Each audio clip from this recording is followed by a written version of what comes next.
Team Duncan. Man, what a finish!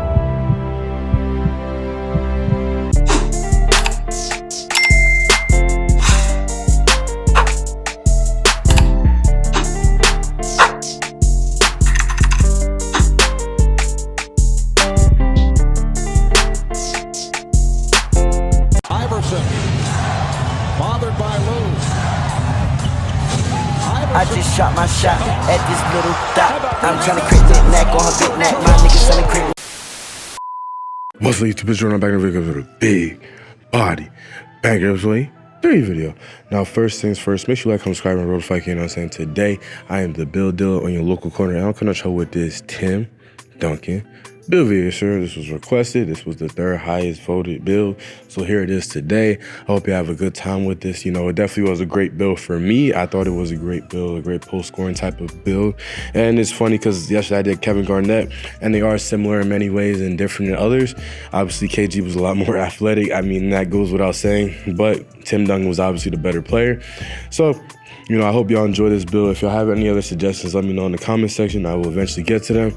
But without further ado, let's get right into the attributes that I use for this Tim Duncan 2K23 build video.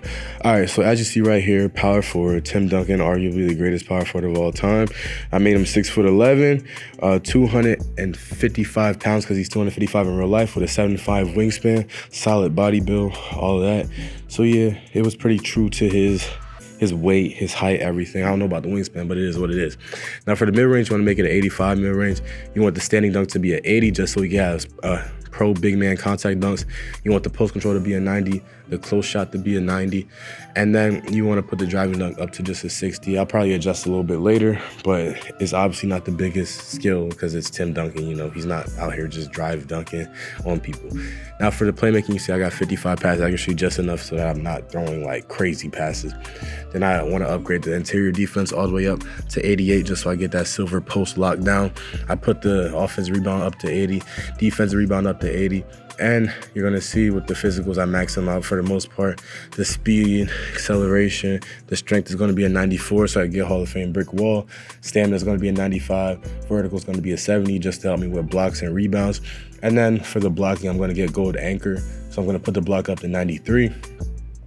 And then I'm going to put the perimeter defense up a little bit just so I'm not a freaking brick wall out there just like moving in freaking quicksand, you know. And then on top of that, I'm going to upgrade that driving layup just so I'm not missing those either, because obviously driving layups are very important. But this is pretty much the build. You know, I hope y'all enjoy this because I had a good time with this one. You know, I definitely think it was a very balanced power forward build. I think it definitely represented Tim Duncan just with what it can do most. You see the 90 post control alone says a lot. And then that 93 block rating, like, let's be real, Tim Duncan was one of the greatest defenders, you know, position-wise of all time. If we're being honest, you know, man's averaging 2 to 3 blocks a game. Certain years, 25 points a game. What, like 10 plus rebounds a game? Like, man's is very underrated. In my top 10, he is above Kobe. A lot of people disagree with that, but I can give you a plethora of reasons why. And hey, if you don't agree, then let me know in the comment section and I'll talk to you. We'll see how it is. But I don't care either way. Like, there's great players existing, but we'll talk about that a little bit later. Now for the takeover, you see I have rim protecting takeover, rebounding or glass cleaning takeover, and post scoring takeover.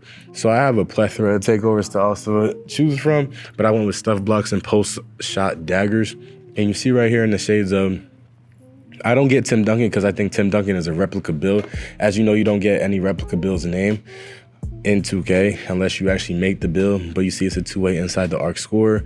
Shades of Wendell Carter Jr., which is interesting. Jaren Jackson Jr., I see that, you know. So we did what we had to do right there.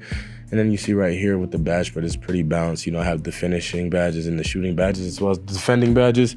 I think that the playmaking badges, obviously, they aren't really needed, but I have 2 of them. I can still core one and do something with that. But where it's at right now is the shooting, the defending, and finishing. Obviously, the post scoring type of shooting, so I can hit post fades and things like that, post hooks, post hop shots. Like, this build was just deadly in the post. Like, there was nothing that it couldn't do. I was like literally babying the Celtics once again with this build. You know, yesterday I babied them with Kevin Garnett. Today I'm babying them with Tim Duncan.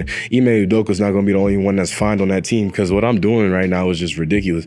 But still, isn't it ironic that Ime Udoka is still in the game? I'm not going to say anything, but yeah, like, I did what I had to do with this build. I'm just saying, like, I was hitting some crazy shots. It felt good. I was using Tim Duncan's release as well, if you were wondering. And I'm just saying, it felt really good. It felt like I had the rhythm and flow. I had everything needed in a good big man build. And the defense was just spectacular. Like, I was shutting down everybody. Everybody was getting blocked. Everybody was getting scored on. Everybody was just getting bullied by me. And obviously, like, this is what you expect out of a post-scoring build, but it's just amazing how great post-scoring builds can be on 2K23 and 2K22. But yeah, let's talk about Tim Duncan now. So earlier, obviously, I said that I have Tim Duncan over Kobe. A lot of people don't agree with that, but I mean, I think so. If you look at it, because a lot of people like to talk about rings. To me, rings don't matter in like the long-term discussion, because rings are a team thing. But even then, Tim Duncan's record in the finals are better. He has more MVPs. Pretty sure he has more or the same amount of finals MVPs. On top of that, he has more accolades, more defensive accolades. And a lot of people say that Tim Duncan had more help. I think that's really arguable. Yes, he had, David Robinson. Like, the key people I can think of is David Robinson, Manu Ginobili, Bruce Bowen, and Tony Parker, right? Those are the key people. Kawhi Leonard, when he was playing, was still like 15 points per game scorer, you know? So those are the key people I think of. With Kobe, he has Shaq, Meta World Peace, who was averaging 20 points a game. People don't talk about that. Pau Gasol, he had Karl Malone at a point, Gary Payne, you know? So I think that a lot of people use that against him. But, you know, I feel like career-wise, Tim Duncan accomplished more, and I would prefer him over Kobe if I was going for it with a team. But it's all up to debate. But, you know, that's pretty much the end of the video. Let me know what y'all think, though. I'm very curious. Like, comment, subscribe. I'm out. Peace.